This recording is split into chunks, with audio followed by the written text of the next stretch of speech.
वीर गाथा सप्ताह के अंतर्गत छत्तीसगढ़ के स्वतंत्रता संग्राम सेनानियों के मध्य आज हम आपके पास लेकर के आए हैं भारत के एक ऐसे स्वतंत्रता सेनानी जिन्हें छत्तीसगढ़ का मंगल पांडे भी कहा जाता है। आइए हम जाने छत्तीसगढ़ के मंगल पांडे कौन हैं। ये है हमारे वीर हनुमान सिंह जी और आज की इस कड़ी में हम लेकर के आए हैं हनुमान सिंह जी की गाथा।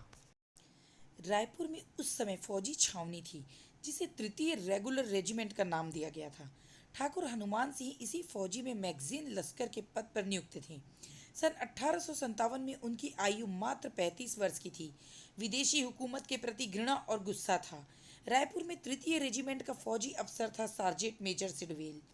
दिनांक 18 जनवरी 1858 को रात्रि 7:30 बजे हनुमान सिंह जी अपने दो सैनिकों को लेकर सिडवेल के बंगले में घुस गए और तलवार से सिडवेल पर घातक प्रहार किए। सिडवेल वहीं ढेर हो गया। हनुमान सिंह जी के साथ तोप खाने के सिपाही और कुछ अन्य सिपाही भी आए। उन्हीं को लेकर वह आयुधशाला की ओर बढ़े और उसकी रक्षा में नियुक्त हवलदार से चाबी छीन ली। बंदूकों में कारतूस भरे। दुर्भाग्यवश फौज के सभी सिपाही उसके आह्वान पर आगे नहीं आए। इस बीच सिडवेल की हत्या का समाचार पूरी छावनी में फैल चुका था। लेफ्टिनेंट रेवट और लेफ्टिनेंट CHS लूसी स्थिति पर काबू पाने के लिए प्रयत्न करने लगे। हनुमान सिंह और उसके साथियों को चारों ओर से घेर लिया गया। हनुमान सिंह और उसके साथ 6 घंटे तक अंग्रेजियों से लोहा लेते रहे, किंतु धीरे धीरे उनके कारतूस समाप्त हो गए। अवसर पाकर हनुमान सिंह फरार होने में सफल हो गए, किंतु उनके 17 साथियों को अंग्रेजों ने गिरफ्तार कर लिया। इसके बाद हनुमान सिंह कभी अंग्रेजों के हाथ नहीं लगे।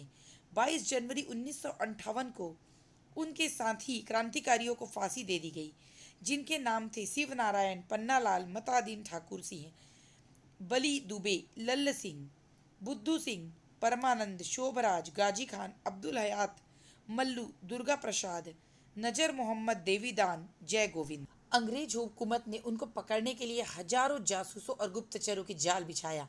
500 रुपए का इनाम भी घोषित किया, लेकिन अंग्रेज वीर हनुमान सिंह को पकड़ने में कभी कामयाब नहीं हो सकी। बैसवारी के महानायक राणा बेनी माधव बख्श सिंह की तरह वीर हनुमान सिंह भी अंग्रेजों के हत्थे नहीं चढ़े। राणा बेनी महादेव की तरह बाकी का जीवन उन्होंने जंगलों पहाड़ों में ही गुजार कर जीवन लीला पूरी कर ली।